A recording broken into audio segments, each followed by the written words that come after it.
Hey, my name's Tom, and about half a year ago, I quit my job back home in Germany. I left everything I had behind to go on a 5-month adventure across 7 countries, and this is my story.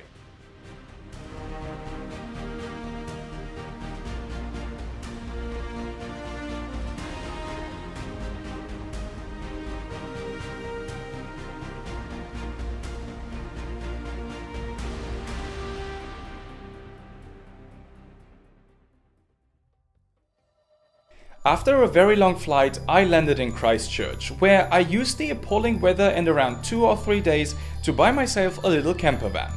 After I've got my car situation fixed, I drove straight out to the insanely beautiful Banks Peninsula to have my first outing with the treasure trove that is the New Zealand nature. After that, it was time for visiting my first Lord of the Rings movie film location, and that was Mount Sunday. Once I had climbed up Mount Sunday, I jumped straight back into the car and made my way to the beautiful Lake Tekapo in the district of Mackenzie.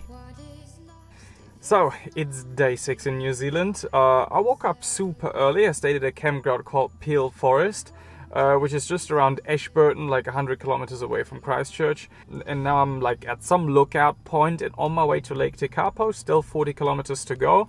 Not have a place for tonight because there's only one hostel at Lake Tekapo, and yeah, it's just too expensive. I didn't want to pay $60+ for a dorm room at Lake Tekapo, so I have to see whether I get to a camping ground. Yeah, that's the challenge for now, so let's see how that turns out.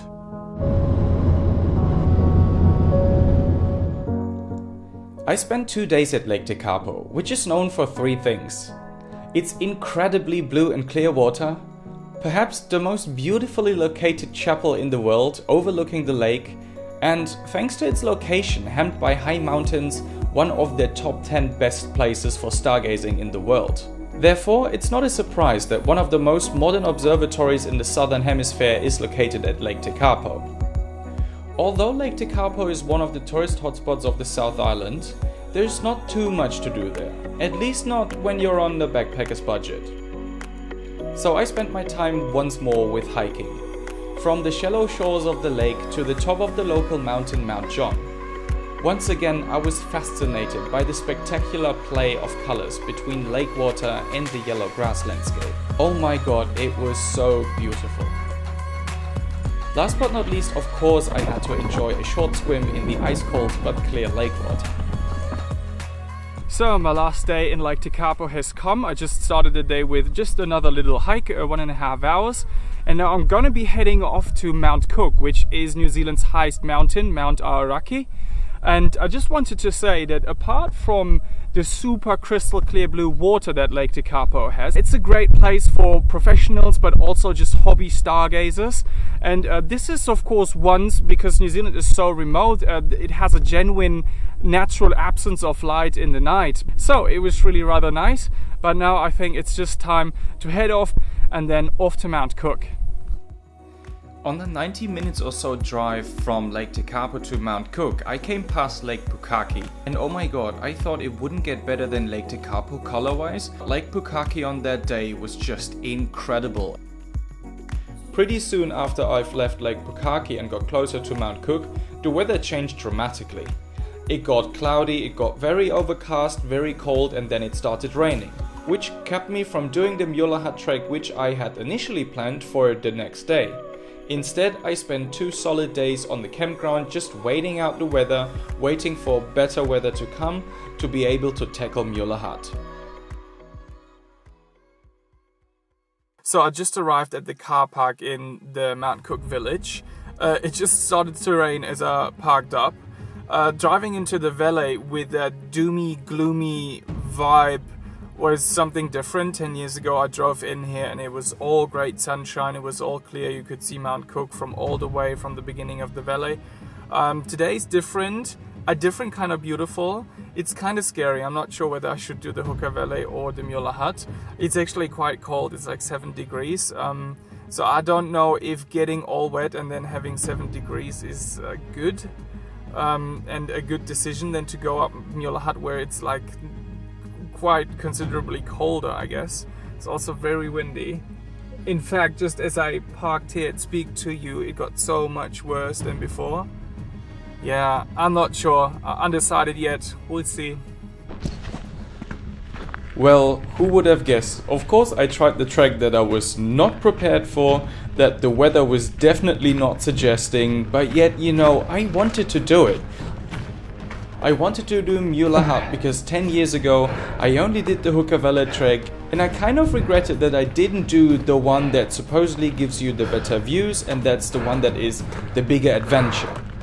But however, Mueller Hut Track is very taxing, because while it starts off super slow and easy, at some point you reach what is just an endless staircase. And I mean hundreds of meters of nothing but stairs.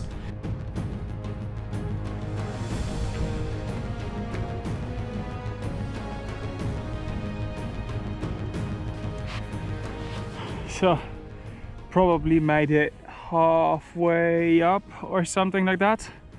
Or maybe only a third, I'm not sure. But I have found like a really great view spot and also a really great lunch spot. Because the views from up here, they are proper ridiculous. It gets colder, but I think it will get a lot more colder, judging by the people who came past me on their way down, and they were clothed in proper beanies and everything, and I'm just like underprepared or unprepared, and definitely with the clothing not prepared for what I'm gonna do. But anyways, I just want to get up there, so I'll do it. Pretty soon after my lunch stop, I met a guy who asked me whether I was gonna go up Mueller Hut, and looking at him and his clothing, it wasn't really reassuring when I looked down on myself. You like to do the hut or? Yeah, trying to. Yeah. Let's see whether I'll make it. Well, I hope so. Yeah. Have you been up? Yeah, I'm coming from that. I've been sleeping there 2 nights. Oh, okay. How far is it from here? Still like 2 hours or so, probably? 1.5. Oh, okay. Something like that. Oh, that's fine. Once you reach, yeah, you can't see it, but once you reach the top, Yeah. I think it's 1 hour or so to the top, more or less. Yeah. And then half an hour to the hut. You'll see a lot more snow coming up. Yeah. I I heard. think top something like that. Oh, okay. But you can easily follow the footsteps already. A lot Cool. of people have done That's the good. hike today, so. Not prepared for a lot of snow. Yeah. So, Yeah, you'll see. Yeah. There are some people in the hut as well in the wet Holland, so if you want to eat some lunch or oh, great. make something warm. Cool. Yeah, have fun. Yeah, have a good day. Yeah, thanks.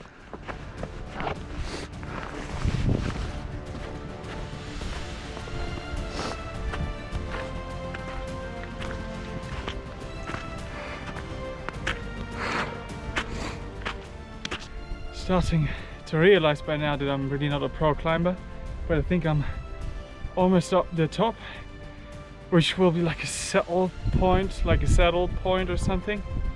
And once I'm there, I think it's only an hour to the actual Mueller Hut, but it is very cold up here. So as soon as you stop, which you have to do at some point because it's just tiring, then you just start to feel how cold it gets. So I think there's no other way than going on now. So, okay, let's see whether I can get up Mueller Hut then. Fuck.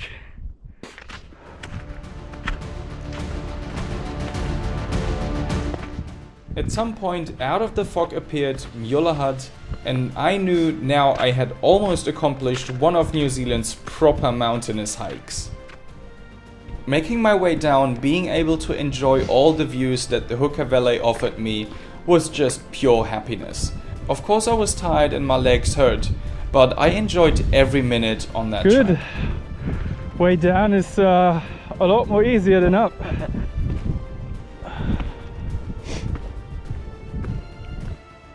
This walk up to the peak is like one of the most famous photo locations in New Zealand.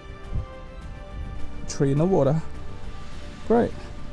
So, I've made it to Queenstown. This is New Zealand's adventure capital. Whoa!